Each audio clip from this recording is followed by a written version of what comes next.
La semana pasada estuvimos tocando el tema acerca de las fortalezas. Estuvimos hablando de qué era una fortaleza. Alguien dijo, una fortaleza nos hace fuertes y puede ser un significado. Pero la palabra de Dios me enseña acerca de la fortaleza. Diferencia al pecado. Es que cuando el pecado se hace repetitivo, constante, permanente, usted tiene entonces una fortaleza, ha levantado una fortaleza.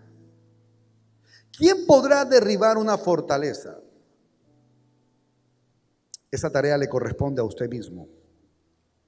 Usted mismo, quien la ha levantado, es el mismo que Dios le dará la autoridad para derribarla. Porque en medio de las fortalezas, la fe se desactiva. Pero cuando hay territorio libre, la fe entra como una avalancha y comienza a hacer lo inesperado. Por eso, pregúntese en este momento cuál sería una fortaleza en su vida. ¿Cuál es aquella cosa que usted repetida o repetitivamente hace? Puede usted de pronto decir que cree, pero llegar el momento donde es más fuerte la fortaleza de la incredulidad y no creer. Necesitamos descubrir cuáles son esas fortalezas que están en nuestra vida, que están impidiendo que el poder de Dios pueda ser desatado. En la segunda carta a los Corintios, en el capítulo 10, Pablo así lo dijo. La semana pasada estuve leyéndole esta verdad. Pablo habla de la fortaleza como un argumento mental. Argumento. Claro que existe la ciencia, claro que existe la medicina y Dios nos permitió en medio del proceso ser inteligentes. Pero yo le creo a Dios por encima de cualquier cosa, porque antes de la ciencia está Dios. Y ahí es donde nosotros necesitamos un poquito escuchar lo que el apóstol Pablo le dijo a los corintios. Dice, pues aunque andamos en la carne, no militamos según la carne. Note esto, otra versión dice, aunque andamos en este mundo, no actuamos como todo el mundo. La palabra clave aquí es no actuar como todo el mundo. ¿Qué hace el mundo cuando anda en crisis? Se paniquea, se agobia, se le va la alegría, palabras negativas, temores, ansiedades. Y no quiero decir que el hombre de Dios no lo pueda sentir. Lo que pasa es que no nos quedamos ahí. Hay algo que comienza a suceder y es que no actuamos como el mundo actúa, actuamos como la palabra nos enseña que actuemos. Y es ahí donde entramos en un círculo donde no somos manejados o controlados por la ansiedad o por las cosas de este mundo. El apóstol Pablo lo llamó militar en la carne. Versículo 4 dice, porque las armas de nuestra milicia no son carnales. Él dice que son poderosas en Dios. ¿Para qué? ¿Para qué? Para destrucción de fortalezas. Esto me habla que hay un poder que no está en la razón, no está en la carne, no está en el intelecto, no está en el conocimiento. Está dentro de nosotros, que Él lo llamó ese poder que Él puso desde que nacemos, y es su espíritu. Cuando podemos ser desatados y podemos desatar el hombre espiritual, toda fortaleza tiene que caer. En más de una ocasión yo les he hablado acerca del ser tripartito. Un cuerpo, cada uno de nosotros tiene un esqueleto, tiene una infraestructura. Un hombre almático, alma. ¿Sabe que allí Dios le da esa libertad para que usted piense, para que su carácter crezca, sus emociones y sus sentimientos florezcan? Allí es donde usted le dan los gustos, los sabores. Allí es donde usted le da placer a lo que usted quiere. Allí Dios simplemente le ha dado esa libertad de albedrío. Por eso a través del hombre almático muchas veces es dominado y se deja dominar. A ese es el que el apóstol Pablo habla y dispara. No andes de acuerdo a él, porque él es movido por emociones, no persevera, muchas veces claudica.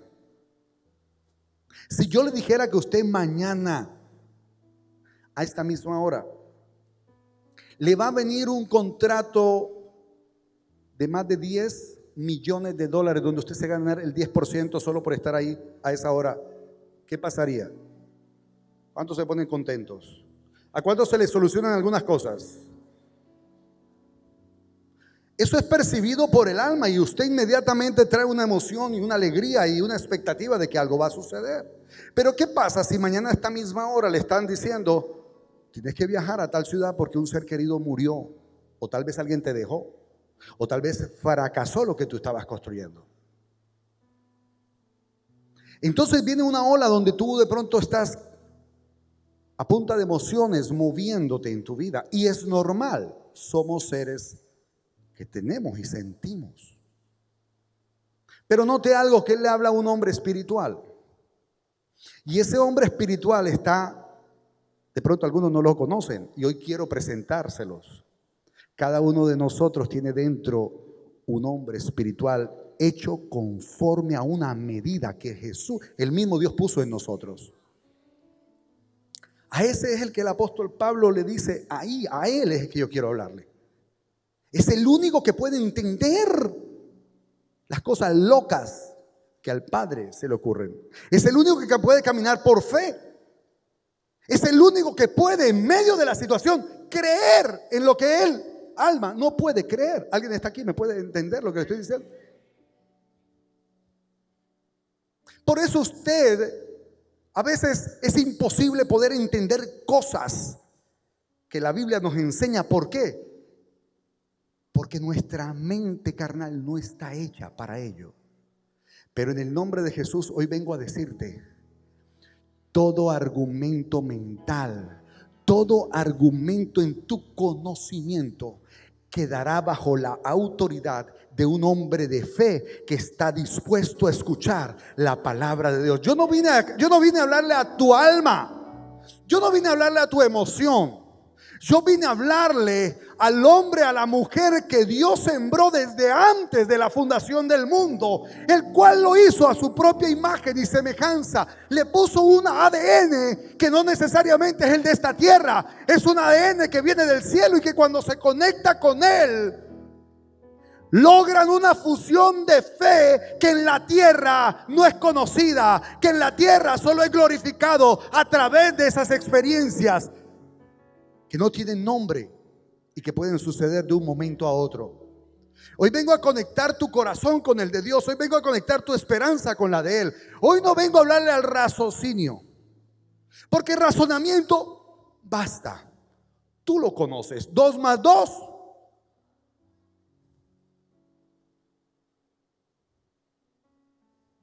Pero ¿cómo atravesar un mar levantando una vara? ¿Cómo llover maná del cielo o tomar agua de una peña que tú le pegues? ¿Cómo caminar por encima del agua? ¿Cómo decirle al paralítico, levántate y anda? ¿Usted cree que él le habló al carnal? tuvo a su disposición todos los hombres que conocían la Biblia, los fariseos, los saduceos, todos conocían la ley. ¿Qué es? Conocimiento. Conocimiento, no necesariamente fe. Por eso Dios se vale de cosas tan pequeñas y fáciles como un niño inocente que pone en las manos de él 5 panes y 3 peces. Un niño que no sabe y que dice: me están esperando mi papá con con esta compra para alimentarnos en casa, pero yo confío en lo que tú vas a hacer. La inocencia de un niño me habla de que no tiene vicios de creer. Eso no va a pasar. Eso no puede hacer. Por eso él dice: el reino de los cielos, ¿a quién le pertenece? A los niños, a los que no cuestionan y a los que no preguntan. Y en esta noche vengo a hablarle al corazón de ese niño que hay en ti, de ese niño que cree y confía en que Dios puede hacer cosas inimaginables. Vamos en esta noche a romper fortalezas y voy a usar un pasaje de la palabra de Dios. Algunos de ustedes ya lo conocen, pero es que Dios fue intencional cada vez que quería romper paradigmas en sus hijos, romper paradigmas en aquellos que estaba discipulando o entrenando para ver su gloria. Mateo capítulo 14, versículos 22 al 33. Todos conocemos el momento en el cual Pedro camina sobre las aguas. ¿Alguno de ustedes no lo ha escuchado? Todos sabemos que Pedro un día caminó sobre las aguas. ¿Todos lo conocemos? Déjeme ver su mano. Si usted conoció esa historia, si usted en algún momento la escuchó o la leyó. Muy bien. ¿Quién no la conoció o no la ha leído? Oye, usted, por eso es que la fe no funciona. Oímos pero no obedecemos. Y debemos romper con ello, porque siempre una palabra traerá una respuesta de tu corazón. ¿Quiénes conocen, han escuchado la palabra de Pedro en el mar y que camina sobre las aguas? Dios bendiga esa mano que se levanta. Todo lo, de una u otra forma podemos haberla conocido. Déjeme decirle lo que Dios provocó. Dice la palabra de Dios. Voy a hacer acababa de alimentar a más de 5,000 personas Jesús. Y en esa tarde, al ver este milagro experimentado, porque le pide a uno de sus discípulos dinero para comprar y alimentar a toda la gente. El discípulo que llevaba el billete, que me imagino que era Judas, le dice: no nos alcanzan estos 200 denarios que llevamos. Con esto no se puede suplir la necesidad de toda esta muchedumbre. Conecte algo, señor empresario, que muchas veces no necesitas lo que aparentemente tú crees que necesitas. Solo necesitas creerle a Dios que con lo que tiene, Dios lo puede hacer. Él miró el corazón y dijo: entiendo que ustedes todavía están manejando la matemática. Ya echaron números y se dieron cuenta que no alcanza. Y llamó a un joven y le dijo: préstame esos panes y esos peces. Levantándolo, dice que oró, porque todo aquello que usted levanta en oración, Dios traerá esa respuesta en fe. Usted puede orar almáticamente y el almático llora, se queja. Ay, mire Dios. Pero el que tiene la fe dice: Señor, tu palabra dice, yo hoy me paro en la línea de batalla, yo creo en tus. Es otra actitud. Y él bendijo y lo repartió entre sus discípulos. ¿Por qué no lo repartió entre la gente? Número uno, porque Dios siempre responderá la oración. Número 2, porque Dios no se vuela el conducto. Dios te va a demostrar que es Dios. Dios a través de tu vida te va a demostrar que la incredulidad de nada te sirve, porque en medio de ella Dios se te va a presentar para que creas. Repartieron los panes y esto comenzó y sobraron 12 canastas. Cuando terminó el día o la tarde, se dieron cuenta que los 5 panes y los peces se habían convertido en 12 canastas de bendición. Todo el mundo se alimentó y sobró. Cualquier hombre sobre la tierra puede decir: eso es imposible, el hombre que razona. Pero ellos se dieron cuenta que había en sus ojos, habían comenzado a ver el milagro más grande que hay sobre la tierra: la multiplicación de lo que Dios te ha dado. Y en esta noche yo declaro que tu fe se multiplica. Yo declaro que tus recursos se multiplican. Yo declaro que tu fe crece, se multiplica. Porque ¿sabes qué necesitas? Que Dios multiplique, que haga crecer tu fe, que la haga madurar. Pasado ese momento, dice la palabra, versículo 22 en adelante, mire lo que acaba de pasar. Pon el texto, ellos lo leerán. Jesús le dice a los discípulos: muévanse hacia el otro lado del mar. Muévanse hacia el otro lado del lago. Yo los alcanzo más tarde. Permítame despedir a la multitud que acaba de comer. Yo más tarde los alcanzo. Cuando uno lee la palabra, uno a veces vuela y no se da cuenta de las cosas grandes que Dios está diciendo. Los estaba mandando en un mar y Él diciendo: yo más tarde los alcanzo. La pregunta es: ¿cómo bendito se iba a ir si se iban en la barca en la cual habían llegado?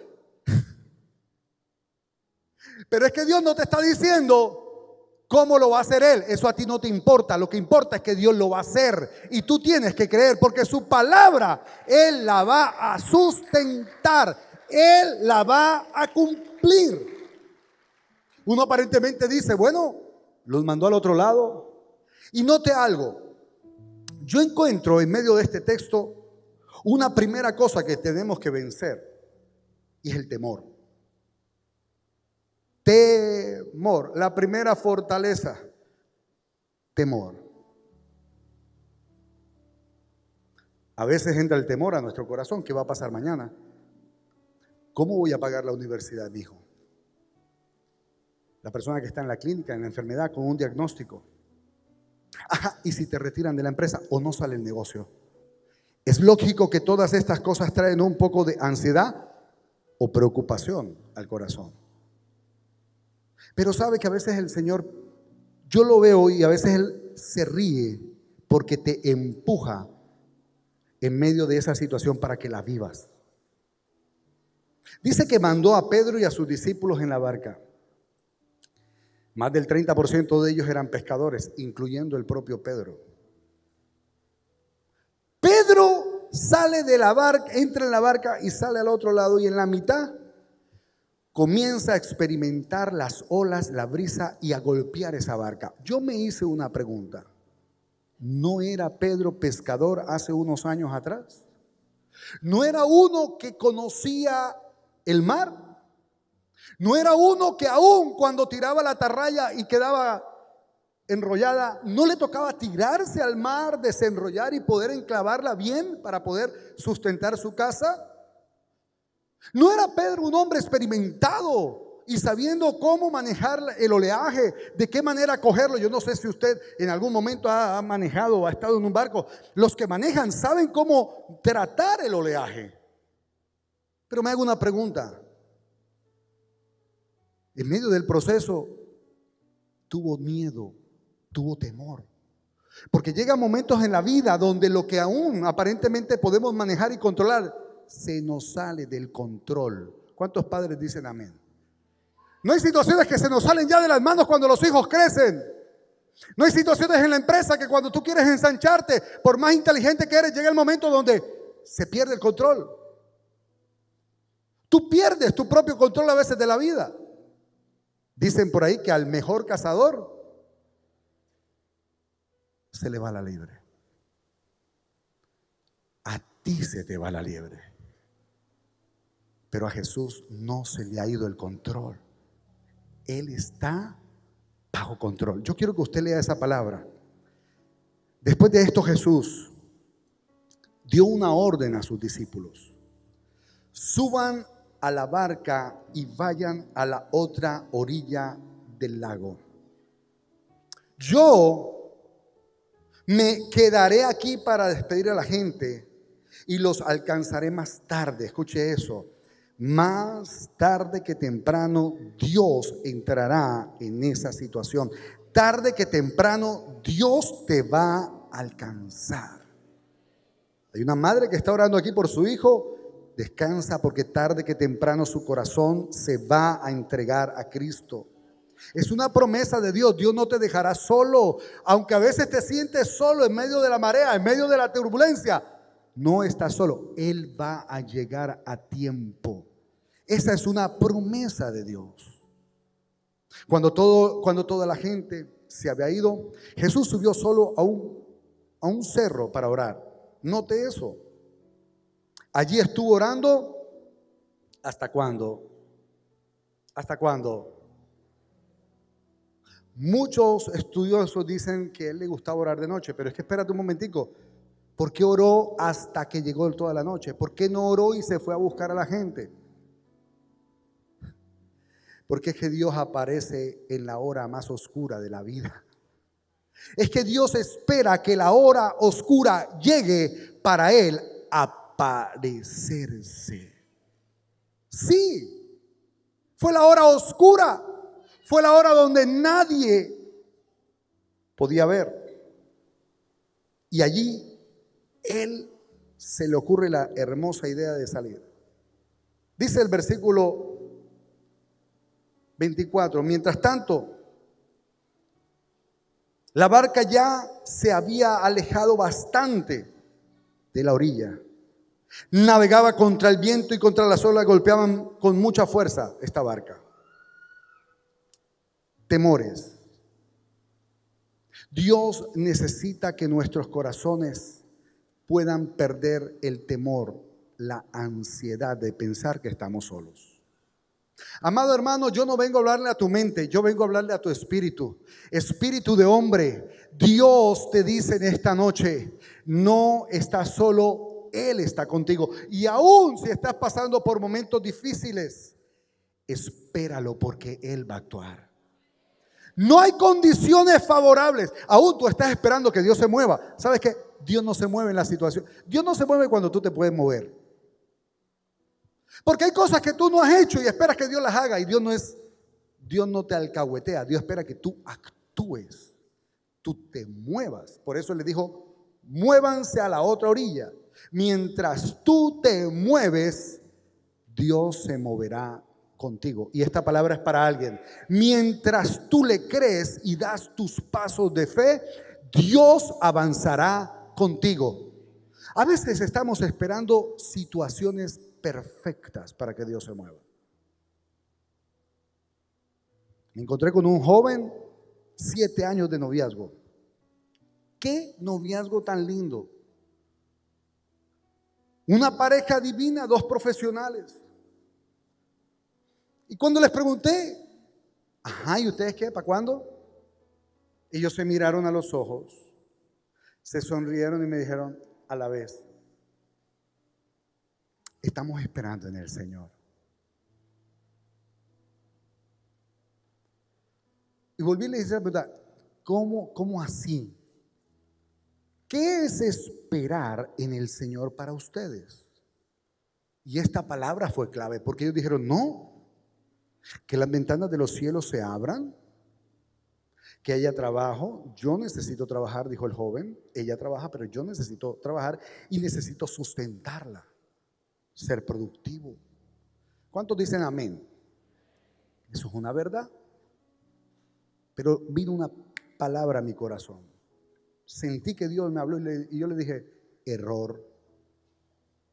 No estoy diciendo que no sustentes, claro que sí. Pero estás esperando una condición perfecta para ver el movimiento de Dios. Y Dios te dice hoy: atrévete a moverte, porque cuando tú te muevas, Dios se va a mover. Estás esperando que Dios haga algo para tú creer. Dios le dijo, cree primero tú. Cuando tú dejes el paso de honrar a esta preciosa mujer delante de sus padres, Dios te va a responder. Le dije, ¿sabes cuál es el impedimento? Tú. Tú eres el que no has permitido que Dios derrame su bendición, porque no le has creído. No estoy en desacuerdo que un hombre no primero trabaje y se forme, pero hay muchas veces en las cuales Dios no actuará de la misma manera. Dios en este tiempo está pidiendo fe del corazón del hombre. ¿Y sabe cómo se llama eso? Vencer el miedo. Su papá y su mamá le habían metido en la cabeza que si no producía no servía. Entonces se siente que no puede producir, entonces no es la persona que puede ser bendecida. Hoy vengo a derribar ese argumento mental. Tú no necesitas tener dinero para decir que eres bendecido. Tú eres bendecido porque la palabra de Dios dice que eres bendecido. La palabra de Dios dice que todo lo que tú hagas será bendición. Así que no necesitas tener para hacer. Tú eres un hijo de Dios y Dios respaldará todo lo que hagas conforme a su voluntad. La voluntad de Dios es casarse. Par de jóvenes, llega la noche, no se quieren ir, besito para aquí, besito para allá. Están tentando es al diablo. Pero uno da un paso de fe como lo dieron los discípulos en la barca. Y estoy seguro que aunque vengan tiempos y tempestades y soplen brisas, Dios se aparecerá y hará bendición para nuestras vidas. Temor es lo primero que nosotros necesitamos derribar. Número 2, dice la Biblia que todavía estaba oscuro. Cuando Jesús se acercó a la barca, ¿cómo estaba? ¿Cómo estaba? Es que a veces no lo vas a ver en la claridad. Cuando las cosas están divinas, cuando las cosas están bien, nadie ve a Jesús, se ven a sí mismos. Cuando la situación está preciosa, cuando hay dinero, cuando hay salud, cuando todo marcha, aleluya, gloria a Dios. Pero ¿sabes qué? No le damos la gloria a Dios, se la robamos. Pero perdemos el control en cualquier área de nuestra vida porque así sucede. Llega el momento donde viene la oscuridad y ¿qué vieron? Viene Él. Dice que los discípulos, dice, e iba caminando sobre el agua Jesús. Jesús se acercó a la barca e iba caminando sobre el agua. Los discípulos lo vieron. Pero ¿qué pasó? ¿Qué pasó? Número 2. Debes aprenderte a enfocar no en los problemas. Debes aprenderte a enfocar en el milagro. ¿Sabe que una vida de temores y una vida turbada es una vida que no entra en la perspectiva o en la perspectiva de fe? No vas a poder ver lo que Dios tiene delante para ti. Muchas veces uno ve las situaciones terribles y contamina su cuerpo, su corazón y comienza a maldecir el día y comienza a maldecir la noche y comienza a preguntar a Dios, ¿pero por qué a mí? Y no logra ver lo que hay más allá de la oscuridad. Si ustedes se dan cuenta, dice la Biblia que ellos lo vieron, pero no lo reconocieron. ¿Sabe usted que muchas veces Dios quiere actuar en su vida? Muchas veces Dios quiere actuar allí en el lugar de la oscuridad.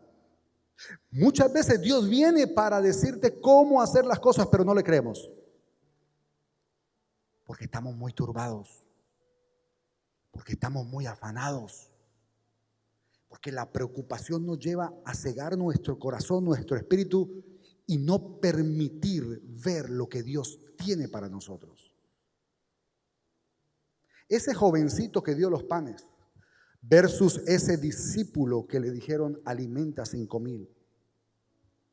El que le dijeron alimenta 5,000 con lo que tenía se le turbó el corazón y solo dijo, no alcanza.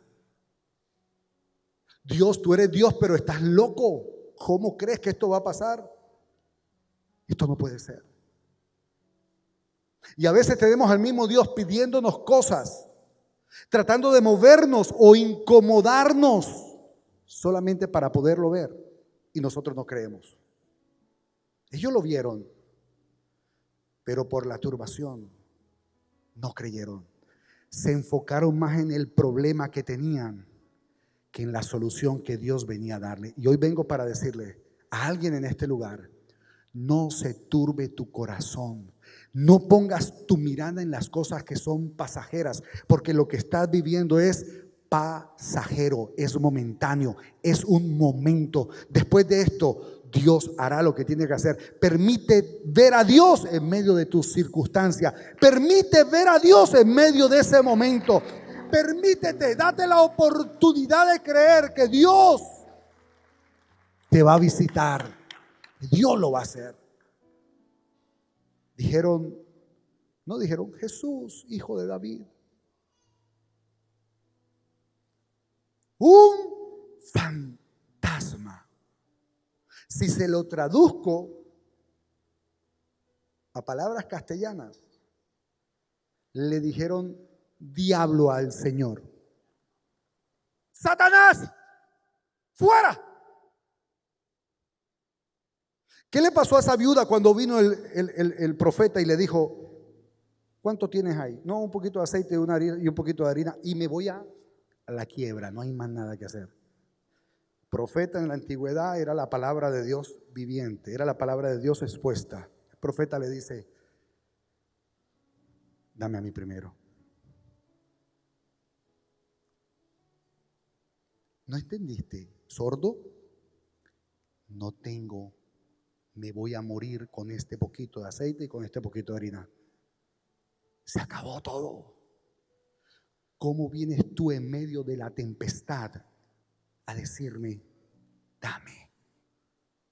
¿Sabe qué hace el corazón que razona? Dios sí se la... Satanás, eso es diablo, es el diablo. Es el diablo. Permítame decirle, muchas veces confundimos la voz de Dios con la voz del diablo.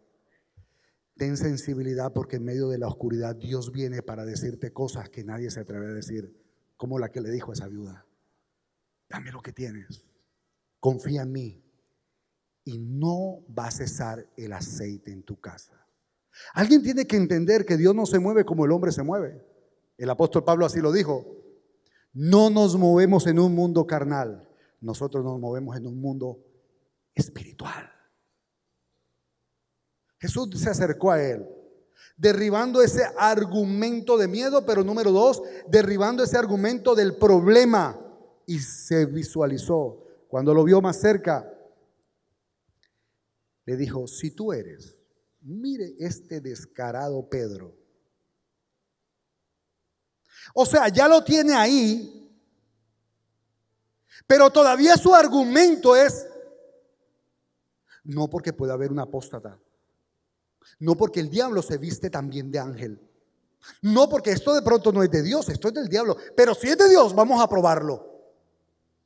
Mira, Dios lo va a hacer por encima de tus pruebas, Dios lo hará.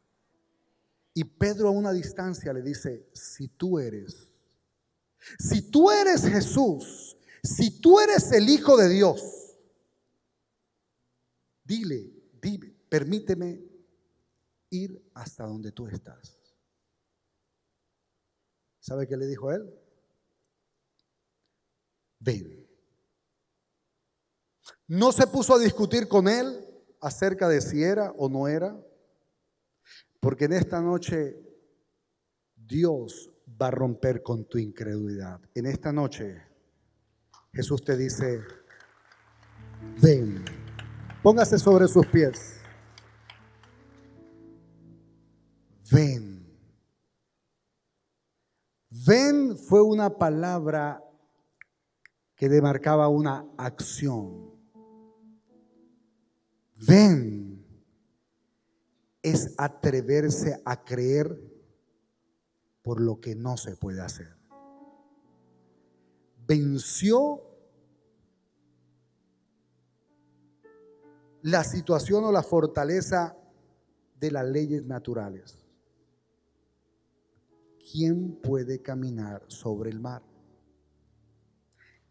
Rompe aún el mismo Dios con todos los paradigmas o con todas las cosas naturales, con todas las leyes. Para Él no existen. Él las creó y es el único que las puede cambiar. Así que vengo para decirte en esta noche, vengo a hablarle a tu hombre espiritual. Cierre sus ojos.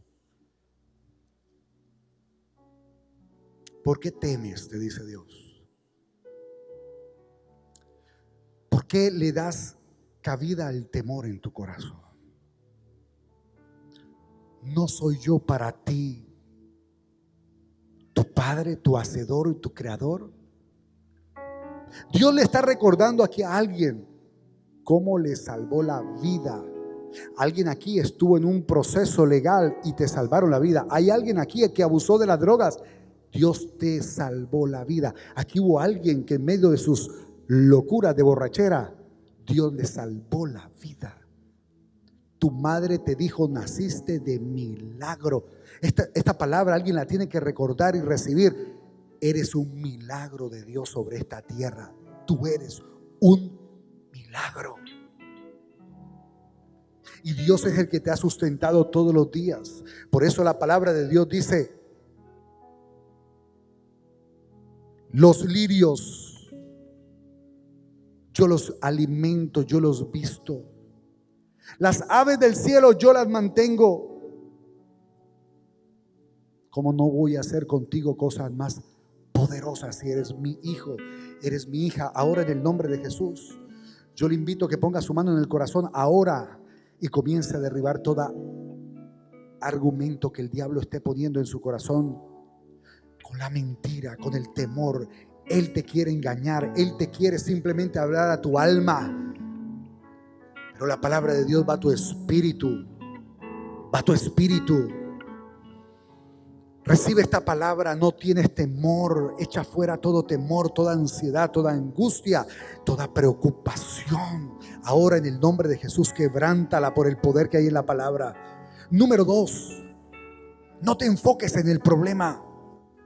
No mires el problema cara a cara. Muchas veces en medio del problema ahí está Dios. En medio del problema, Pedro vio un fantasma. Yo reprendo toda voz de confusión en tu espíritu. Muchas veces maldice la situación, no la maldigas, porque a través de ella tal vez Dios va a mostrar su poder glorioso. No te hablo que aceptes la situación, no, pero sí te hablo que en medio de la situación puedas estar expectante de lo que Dios va a hacer. Hoy te pido, no te enfoques en el problema, enfócate en el milagro. Comienza a ver el milagro, comienza a ver las cosas que Dios va a hacer, comienza con lo que Dios va a comenzar a generar. Dios va a mover su mano poderosa. Dios aún va a usar gente que tú ni mismo conocías, no conoces. Dios las moverá a tu favor. Él se vale de cosas extrañas. Él hace cosas muy extrañas que el hombre no puede hacer, porque Dios domina sobre toda la creación. Abro tu mente, abro tu corazón, pero abro tu espíritu para que puedas creer en lo que va a pasar esta semana, expectante con tus labios, con tu corazón y con tus acciones de que Dios lo va a hacer, porque ya lo hizo una vez más. Te va a demostrar que Él es Dios. Pero lo último que Él le dijo fue: ven. Alguien le está pidiendo a Dios una demostración de su poder. Alguien en esta noche le va a pedir a Dios: demuéstrame que tú eres Dios. Déjame decirte, te lo va a demostrar una vez más. Él es Dios. La palabra de Dios dice que Pedro se bajó de la barca. Ya no tenía puesta su vista en el viento. Ya no tenía su vista puesta en el mar. Ya no tenía su vista puesta en las situaciones que lo estaban rodeando. Ahora su mente, su corazón y su espíritu se alinearon con la palabra: ven, ven. Y en ese momento el hombre espiritual tomó fuerzas y creyó en esa palabra. La única vez que se vio un hombre caminar sobre las aguas fue en esa noche oscura. Porque vengo para decirte, la única vez que el mundo verá algo sobrenatural será en el momento más difícil de tu vida. Ahí es donde Dios vendrá a causar y hacer la diferencia.